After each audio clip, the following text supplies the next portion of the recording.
अस्सलामु अलैकुम प्यारे दोस्तों, क्या हाल है? ठीक ठाक हो? तुसां वेखदे पे हो मेरा यूट्यूब चैनल गाल मोहाड़ ते मैं हाँ तुहाडा होस्ट अब्दुल मालिक मिराली। अच्छा जी, आज जनाब नवी खबर सुबह सुबह ना ब्रेक हुई है कि अमरीका दे 60 तो ज़्यादा सैनेटर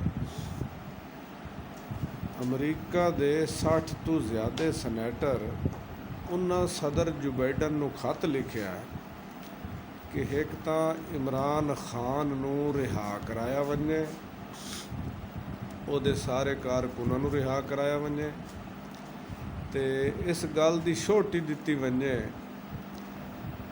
सानू, यानी इस गल की कसम दिओ, पाकिस्तान तो कसम लई वने कि इमरान खान का वाल भी डिंगा नहीं होना चाहिए तो उन्होंने जेल सहूलत भी होवन ते जल्दी रिहा भी किया वने ते इमरान खान के जोड़े बंदे कैद हैं उन्होंने भी जल्दी छोड़िया वने। ये कौन आता पाया जी? अमरीका।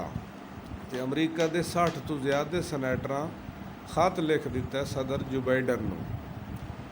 हुण मैनू ये समझ नहीं आती भी हम कोई गुलाम हैं? एक अमरीका मेरी हुकूमत सटेंदा पिया।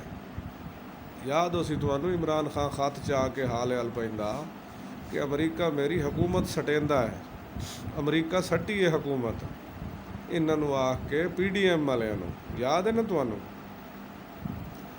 अमरीका की अख च अख पा के सिर्फ इमरान खान ही गल कर सकता है इन्ने। ये हुण अच्छा, मौलवी फजल रहमान एक बारी शुरू तो आख्या भी ये यहूदी एजेंट है। अच्छा, उसले मैं भी थोड़ा जिहा ना मौलवी फजल रहमान दा इस गल ते ना थोड़ा गुस्सा किया भी मौलवी नू क्या पता भी यहूदी एजेंट है, भी हाले वो बंदा आया नहीं हुकूमत ते, हाले बैठा नहीं, इलैक्शन नहीं जीतिया, तो मौलवी पहलू वो उत्ते इल्ज़ाम लाई खला यहूदी एजेंट का। बाद ऐसा ऐसा खबर सैटिंग वेदियाँ हुकूमत की चैक करें पता लगा तो खास तौर पर इसराइली अखबार जिन्हें हुण इस गल की तस्दीक कर दी कि इसराइल आदा भी अगर कोई साडा खास बंदा पाकिस्तान है तो इमरान खान है, बहुत अच्छे। तो सानू इस इय्याक नअबुदु व इय्याक नस्तईन ते घबरावना नहीं, सब नू ऊपर उठा दे सानू ये कहानियाँ सुना के इस्लाम दियाँ ते सूरत फातिहा सुना ते इस्लाम दियाँ सुना ते अपना रियासत मदीना बना ते ये हामी निकले इसराइली ते अमरीकी।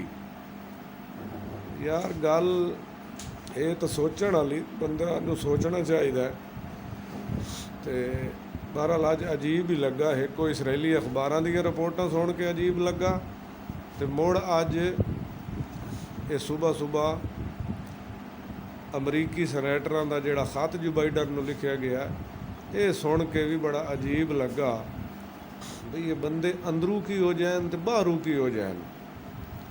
तो बाकी उहदे दीवाने होसन कुछ लोग, उन्होंने भी सोचना चाहिए यार ये किहड़ा तरीका है भी अंदर होर ते बाहर होर, मुनाफकत की परले दर्जे दी निशानियां ने कि सानू इय्याक नअबुदु व इय्याक नस्तईन ते यकीन दहानी है इसराइल नू, सानू इय्याक नअबुदु व इय्याक नस्तईन ते चापलूसी अमरीका दी, यानी हुण अमरीका ही ठीक है, उन्हें हुकूमत ही ना सट्टी, और डोनाल्ड लू वाला खाती रफा दफा तो मदद ही अमरीकी वदे करेंदे ने इमरान खान दी, जेड़ा सानू रियासत मदीना बना के देंदा वदा।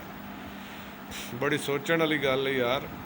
ਇਹਦਾ मतलब है ऐसा ऐसा ये सारे पोल खुलते पैन भी सानू इस्लाम दा लारा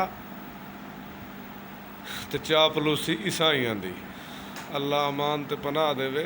ज़रा सोचिया करो यार, इन्ने किसी दियां गल्लां दे विच आके ना मुल्क दा कबाड़ा नहीं करना चाहिए।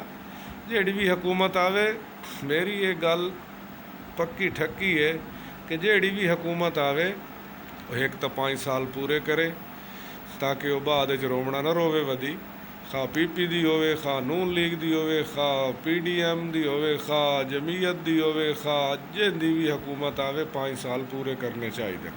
मेरे चैनल को सबसक्राइब करे सो, घंटी के बटन दबाई सो। बहुत बहुत शुक्रिया, थैंक यू, अल्लाह हाफिज़।